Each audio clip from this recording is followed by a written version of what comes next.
ಕ್ಯಾಲಿಫೋರ್ನಿಯಾದಲ್ಲಿ 23 ಲಕ್ಷ ಜನ ಇದ್ದಾರೆ. ಬೆಂಗಳೂರಲ್ಲಿ 25 ಲಕ್ಷ IT ಇಂಜಿನಿಯರ್ಸ್ ಇದ್ದಾರೆ. ಅದಕ್ಕೆ ನಮ್ದೆಲ್ಲದಕ್ಕೂ ಸ್ಟಾರ್ಟ್ಅಪ್ ಸಿಟಿ, ಎಲ್ಲ IT BT ಎಲ್ಲ ಕೂಡ ನಾವು ಬಹಳ ಪ್ರಸಿದ್ಧವಾಗಿದೆ. ವಿಶ್ವದ ಎಲ್ಲ ನಾಯಕರುಗಳೆಲ್ಲ ಕೂಡ ಇವತ್ತು ಬೆಂಗಳೂರಿಗೆ ಬರ್ತಾ ಇದ್ದಾರೆ. ವಿಶ್ವದ ನಾಯಕರೆಲ್ಲ ಫಸ್ಟ್ ಬೆಂಗಳೂರು ಬರ್ತಾ ಇದ್ದಾರೆ, ಇಲ್ಲೆಲ್ಲ ಆಗ್ತಾ ಇದೆ. ಇಷ್ಟು ದೊಡ್ಡ ಬೆಳೀತಾ ಇದೆ. 1,40,00,000 ಜನಸಂಖ್ಯೆ ಇದೆ.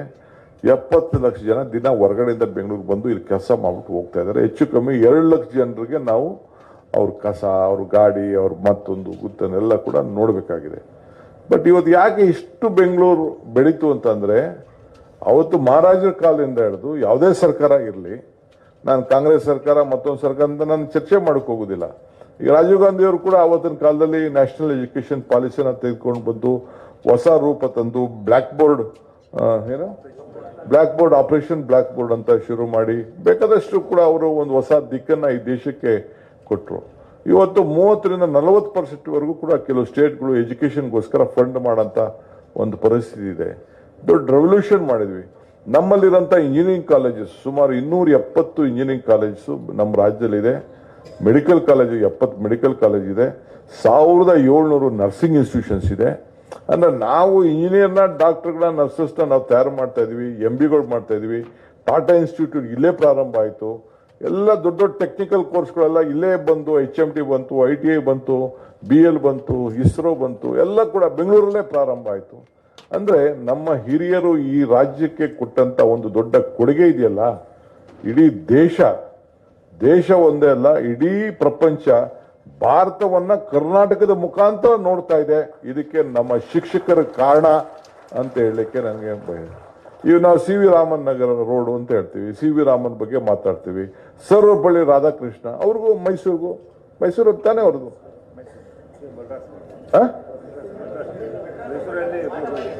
ಪಾಠ ಇಲ್ಲಿ ಅಣ್ಣಯ್ಯ. Mysuru university was a vice chancellor. ಯಾಕೆ? ಇಲ್ಲಿ ಫೌಂಡೇಶನ್ ಚೆನ್ನಾಗಿತ್ತು ಅಂತ. ಅವತ್ತೊಂದು ಮಹಾರಾಜರ ಕಾಲದಿಂದ ಹಿಡಿದು ಕೂಡ ಇದನ್ನ ಶಿಕ್ಷಣಕ್ಕೆ ಒಂದು ಹೊಸ ರೂಪವನ್ನು ಕೊಟ್ಟರು ಅನ್ನೋ ದೃಷ್ಟಿಯಿಂದ ಇವತ್ತು ಈ ದೇಶದ ಒಬ್ಬ ರಾಷ್ಟ್ರಪತಿಯಾಗಿ ಸರ್ವಪಲ್ಲಿ ರಾಧಾಕೃಷ್ಣರವ್ರನ್ನ ಇವತ್ತು ನಾವು ನೆನೆಸ್ಕೊಂಡು ಅವರ ಹುಟ್ಟಿದ ಹಬ್ಬವನ್ನ ದಿನಾಚರಣೆ ಮಾಡ್ತಾ ಇದ್ದೀವಿ ಅಂತ ಅಂದ್ರೆ ಇದೇ ನಮ್ಮ ಈ ದೇಶಕ್ಕೆ ಕೊಟ್ಟಂತ ಶಿಕ್ಷಕರ ಒಂದು ಕೊಡುಗೆ. ಜವಾಹರ್ಲಾಲ್ ನೆಹರು ಕೂಡ ಅವತ್ತಿನ ಕಾಲದಲ್ಲಿ ಈ ಶಿಕ್ಷಣಕ್ಕೆ ಹೊಸ ಅಡಿಪಾಯವನ್ನ ಇವತ್ತು ಹಾಕಿ ಕೊಟ್ಟಿದ್ದಾರೆ. ಸೊ ಹಂಗೆ ಇವತ್ತು ನಾವೆಲ್ಲ ಇಲ್ಲಿ ನಾನು ಮೊನ್ನೆನೋ ಒಂದು ರಿಪೋರ್ಟ್ ನೋಡ್ತಾ ಇದ್ದೆ. ನೆನ್ನೆ ನಾನು ಕ್ಯಾಬಿನೆಟ್ ಅಲ್ಲೂ ಕೂಡ ಹೇಳಿದೆ. ನಮ್ಮ ರಶ್ಮಿ ಹೆಣ್ಮಗಳು ಸೆಕ್ರೆಟರಿ ಅವ್ರು ಹೇಳಿದೆ, ನೋಡಮ್ಮ ಈಗ ಒಂದು ಆರ್ಟಿಕಲ್ ನೋಡಿದೆ ನಾನು, ಗೌರ್ಮೆಂಟ್ ಸ್ಕೂಲ್ಸ್ ಅಲ್ಲಿ ಡ್ರಾಪ್ ಔಟ್ ಕಡಿಮೆ ಜಾಸ್ತಿ ಆಗ್ತಾ ಇದೆ, ಪ್ರೈವೇಟ್ ಇನ್ಸ್ಟಿಟ್ಯೂಷನ್ ಹೋಗ್ತಾ ಇದೆ, ಗೌರ್ಮೆಂಟ್ ಸ್ಕೂಲ್ಗೆ ನಾವು ಶಕ್ತಿ ಕೊಡಬೇಕು ಅಂತ. ಈಗ ನಾನು ಒಂದು ವಿಚಾರವನ್ನ CM ಹತ್ರ ಮುಂದೆ ಮಂಡಿಸಿ ಒಂದು ಕಮಿಟಿ ಮಾಡಿಸಿದ್ದೀನಿ. ಒಂದು ಹೊಸ ಪಾಲಿಸಿ ತರ್ತಾ ಇದ್ದೀನಿ. ಏನಂದ್ರೆ CSR ಪಾಲಿಸಿ.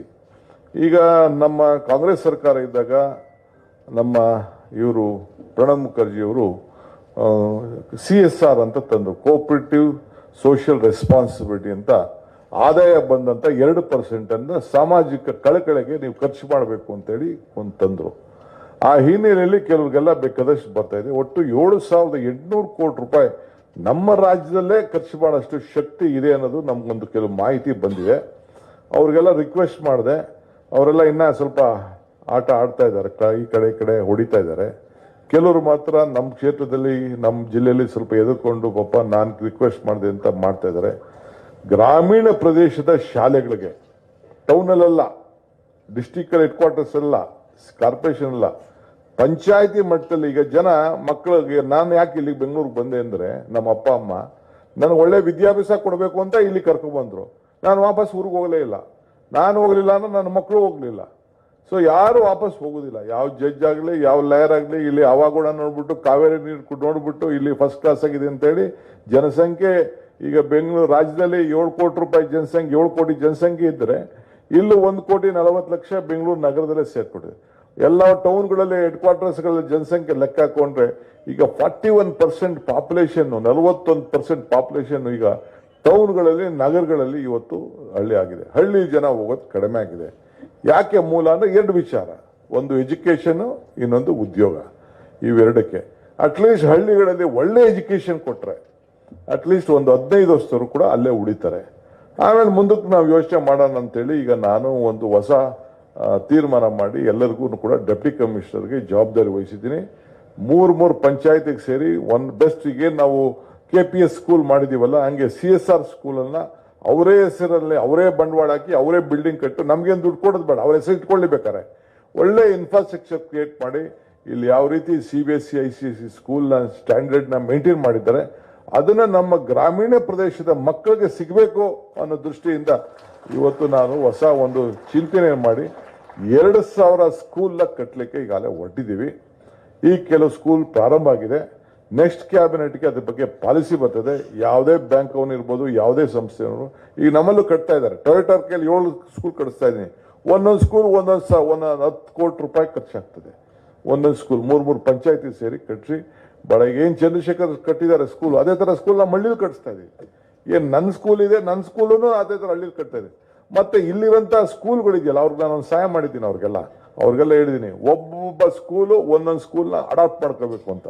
ಅಂದ್ರೆ ಚಂದ್ರಶೇಖರ್ ಹತ್ರ 3 ಸ್ಕೂಲ್ ಇದೆ ಅಂತಂದ್ರೆ ಅವರು 3 ಸ್ಕೂಲ್ ಹಳ್ಳಿಗಳನ್ನ ಅಡಾಪ್ಟ್ ಮಾಡ್ಕೋಬೇಕು. ಅಂದ್ರೆ ಇವ್ರ ಮಟ್ಟದ ಶಿಕ್ಷಣ ಆ ಮಟ್ಟಕ್ಕೆ ಹೋಗ್ಬೇಕು. ಈಗ 50,000 ಟೀಚರ್ಸ್ ವೇಕೆನ್ಸಿ ಇದ್ದಾರೆ. 50,000 ಟೀಚರ್ಸ್ ಈಗ ವೇಕೆನ್ಸಿ ಇದ್ದಾರೆ. ಆ 50,000 ಟೀಚರ್ಸ್ ವೇಕೆನ್ಸಿ ಇದ್ದಂತ ಸಂದರ್ಭದಲ್ಲಿ ಈ ಚಂದ್ರಶೇಖರ್ ಸ್ಕೂಲು ಅಲ್ಲಿ 4 ಸ್ಕೂಲು 5 ಟೀಚರ್ ಕಡಿಮೆ ಇತ್ತು ಅಂದ್ರೆ ಇವ್ರು ಆಯ್ಕೆ ಮಾಡಿ ಇವ್ರು ಸಂಬಳ ಕೊಟ್ಬಿಟ್ಟು ಇವ್ರ ಲೆವೆಲ್ಗೆ ಅವ್ರು ನಡೆಸಬೇಕು. ಇವ್ರ ಶಾಲಾ ಮಕ್ಕಳನ್ನ ಸ್ಟ್ಯಾಂಡರ್ಡ್ ಮಾಡಬೇಕು. ಈಗ ನಾನು ಕೂಡ ನನ್ನ ಶಿಕ್ಷಣ ನನ್ನ ಮಗಳಿಗೆ ಹೇಳಿದ್ದೀನಿ, ನನ್ನ ಊರ್ ಸ್ಕೂಲ್ ದತ್ತು ತಗೊಂಡಿನು ಅಂತ. ಈಗ ನನ್ನ ಸ್ಕೂಲ್ ದತ್ತು ತಗೊಂಡಿದೆ. ನಾನು 3 ಸ್ಕೂಲ್ ಈಗ ಅಲ್ಲೇ 3 ಸ್ಕೂಲ್ ಇದೆ ನಂದು. ನಾನು ಅಧ್ಯಕ್ಷರಾಗಿದ್ದಂಥ ಸ್ಕೂಲು ಈಗ ರಾಜೀನಾಮೆ ಕೊಟ್ಬಿಟ್ಟು ನಮ್ಮ ಮಗಳಿಗೆ ಬಿಟ್ಬಿಟ್ಟಿದ್ದೀನಿ ನಾನು. ಈಗ ತಗೊಂಡಿದ್ದೀನಿ. ಸೊ ಅವರು ಆ ಸ್ಕೂಲ್ನ ಅಡಾಪ್ಟ್ ಮಾಡ್ಕೋಬೇಕು. ಸೊ ನಾನು DPS ಸ್ಕೂಲ್ಗೂ ಹೇಳಿದ್ದೀನಿ, NPS ಸ್ಕೂಲ್ಗಳು ಎಲ್ಲರಿಗೂ ಹೇಳಿದ್ದೀನಿ ಕಂಪಲ್ಸರಿ. ಅವ್ರು ಒಪ್ಲಿಲ್ಲ ಅಂದ್ರೆ ನನಗೆ ಗೊತ್ತಿದೆ ಅದನ್ನ ಯಾವ ರೀತಿ ಏನು ಅವ್ರಿಗೆ ದಾರಿಗೆ ತರಬೇಕು ಅಂತ ಕೂಡ ಗೊತ್ತಿದೆ. ಈಗ ನಾನು ಚರ್ಚೆ ಮಾಡಕ್ಕೂ ಇಲ್ಲ ಅಂದ್ರೆ ಮೇಡಿಯವ್ರು ಅದನ್ನೇ ಬರೆದು ಬಿಡ್ತಾರೆ. ಯಾಕೆಂದ್ರೆ ಅದನ್ನೇ ದೊಡ್ಡದಾಗಿ ಬರೆದ್ಬಿಟ್ಟು ನಾನು ಏನಾದ್ರು ಒಂಚೂರು ಹೇಳಿದ್ರೆ ಸಾಕು ಅದನ್ನೇ ಒಂದು ದೊಡ್ಡ ಕಾಂಟ್ರವರ್ಸಿ. ನನ್ನ ಮಾತು ಅಂದ್ರೆ ಅವ್ರಿಗೆ ಬಹಳ ಇಷ್ಟ. ಅವ್ರಿಗೆ ಅದನ್ನ ಕಾಂಟ್ರವರ್ಸಿ ಮಾಡೋದೇ ಇಷ್ಟ. ಅಸೆಂಬ್ಲಿಲಿ ನಾನು ಯಾರು BJP ಅವ್ರಿಗೆ ಏನೋ ಒಂದೇ ನಿಮ್ ಪಾರ್ಟಿ ನಿನ್ಕಿನ್ನ ಜಾಸ್ತಿ ನನ್ಗೊತ್ ಕಣೆ ಪಾರ್ಟಿ ಅಂತ ಹೇಳಿದ್ರೆ ಅದಕ್ಕೆಲ್ಲ ಗದೆ ಎತ್ಕೊಬಿಟ್ರು ನನ್ನ ಮೇಲೆ ಬಿಡಕ್ಕೆ ಬರಬೇಡ ಅಂತ ಹೊಡೆಯಕ್ಕೆ. ಆ ಗದೆ ತಪ್ಪಿಸ್ಕೊಳ್ಳೋದೇ ದೊಡ್ಡ ಕಷ್ಟ ಆಯ್ತು. ಇರ್ಲಿ. ಸೊ ಹಿಂಗೆಲ್ಲ ಆಗ್ತದೆ. ಸೊ ಅದಕ್ಕೆ ನಾನು ಜಾಸ್ತಿ ಕೆಲವು ವಿಚಾರಗಳನ್ನ ಮಾತಾಡಕ್ಕೆ ಹೋಗುದಿಲ್ಲ. ಬಹಳ ಸಂತೋಷ. ನಾನು ಚಂದ್ರಶೇಖರ್ಗೆ ಹೇಳಿದ್ದೀನಿ ನೆಕ್ಸ್ಟ್ ಎಲೆಕ್ಷನ್ಸ್ ಟೀಚರ್ ಕಾನ್ಸ್ಟಿಟ್ಯೂನ್ಸಿ ಇದು ಇನ್ನೊಂದು ವರ್ಷ ಇದೆ. ಬಟ್ ಈಗ ಕ್ಯಾಂಡಿಡೇಟ್ನ ಇನ್ನೊಂದು ವಾರದ ಈ 3 ದಿನದಲ್ಲೇ ಅಪ್ಲಿಕೇಶನ್ ಕಾಲ್ಫರ್ ಮಾಡ್ತಾ ಇದ್ದೀನಿ. ಇವತ್ತೇ ಚಂದ್ರಶೇಖರ್ ಅವರು ನೋಟಿಫಿಕೇಶನ್ ಇಶ್ಯೂ ಮಾಡ್ತಾರೆ. ಯಾರು ವೇಕೆನ್ಸಿ ಇದೆ 3-4 ಸೀಟ್ ಏನೋ ವೇಕೆನ್ಸಿ ಇದೆ. ಎಷ್ಟಿದೆ ಗ್ರಾಜುಯೇಟ್ ಕಾನ್ಸ್ಟಿಟ್ಯೂನ್ಸಿ ಟೀಚರ್ 4 ಇದು ವೇಕೆನ್ಸಿ ಇದೆ. ಅದಕ್ಕೆ ಹೀಗೆ ಅಪ್ಲಿಕೇಶನ್ ಕರಿತೀನಿ. ಈ ತಿಂಗಳು ಒಳಗಡೆ ಎಲ್ಲರೂ ಅಪ್ಲಿಕೇಶನ್ ಕೊಟ್ಬಿಡ್ಬೇಕು. ಆಮೇಲೆ ಎಲೆಕ್ಷನ್ ಕಮಿಟಿ ಮಾಡಿಕೊಂಡು ಈಗ ಅನೌನ್ಸ್ಮೆಂಟ್ ಮಾಡ್ತೀನಿ. ಯಾಕೆಂದ್ರೆ ಅವರೆಲ್ಲ ಪಾಪ ತಯಾರು ಮಾಡ್ಕೋಬೇಕು. ಮೊದಲು ಎಲೆಕ್ಷನ್ಗೂ ಈಗ ಟೀಚರ್ ಎಲೆಕ್ಷನ್ ಗ್ರಾಜುಯೇಟ್ ಎಲೆಕ್ಷನ್ ನಮ್ಮ ರೆಗ್ಯುಲರ್ ಎಲೆಕ್ಷನ್ ಅಂದಾಗ ಆಗ್ಬಿಟ್ಟಿದೆ. ಈಗ ಬಹಳ ಕಷ್ಟ. ಈ ಗುರುಕಾರ್ ಅವರೆಲ್ಲ ಪಾಪ ಬಹಳ ಶ್ರಮ ಪಟ್ರು. ಬಹಳ ಕಷ್ಟ ಇದೆ. ಇರ್ಲಿ, ಏನಾದ್ರು ಇರ್ಲಿ, ಚಿಂತೆ ಮಾಡೋದು ಬೇಡ. ಈಗ ಮೊನ್ನೆ ಪುಟ್ಟಣ್ಣನ ತಿರ್ಗಾ ಕಾಂಗ್ರೆಸ್ ಇಂದ ಗೆದ್ರು, ಮಂಡ್ಯ ಗೆದ್ದೋ ಎಲ್ಲ ಗೆದ್ದಿದೀವಿ, ಎಲ್ಲ ಸುಮಾರು ಗೆದ್ದಿದೀವಿ. ನಮ್ಮ ಶ್ರೀನಿವಾಸ್ ಗೆದ್ದಿದ್ದಾರೆ, ಗುಲ್ಬರ್ಗ ಗೆದ್ದಿದ್ದಾರೆ, ಅದೇ ರಾಮಾಜಿಗಳೆಲ್ಲ ಗೆದ್ದಿದ್ದಾರೆ. ಸೊ ನಾವು ಈಗ ಚೇಂಜ್ ಆಗ್ತಾ ಇದೆ. ಈಗ ಸಿಸ್ಟಮ್ ಚೇಂಜ್ ಆಗ್ತಿದೆ. ಏನು BJP ಅವ್ರದ್ದು ಪರ್ಮನೆಂಟ್ ಎಲ್ಲ ಏನಲ್ಲ. ಈಗ ಎಲ್ಲ ಕಾಂಗ್ರೆಸ್ ಅಲ್ಲೂ ಕೂಡ ಒಳ್ಳೆ ಲೀಡರ್ಶಿಪ್ಸ್ ಇದೆ, ಸಮಸ್ಯೆ ಇಲ್ಲ. ಸೊ ಇಷ್ಟೆಲ್ಲ ಇದೆ.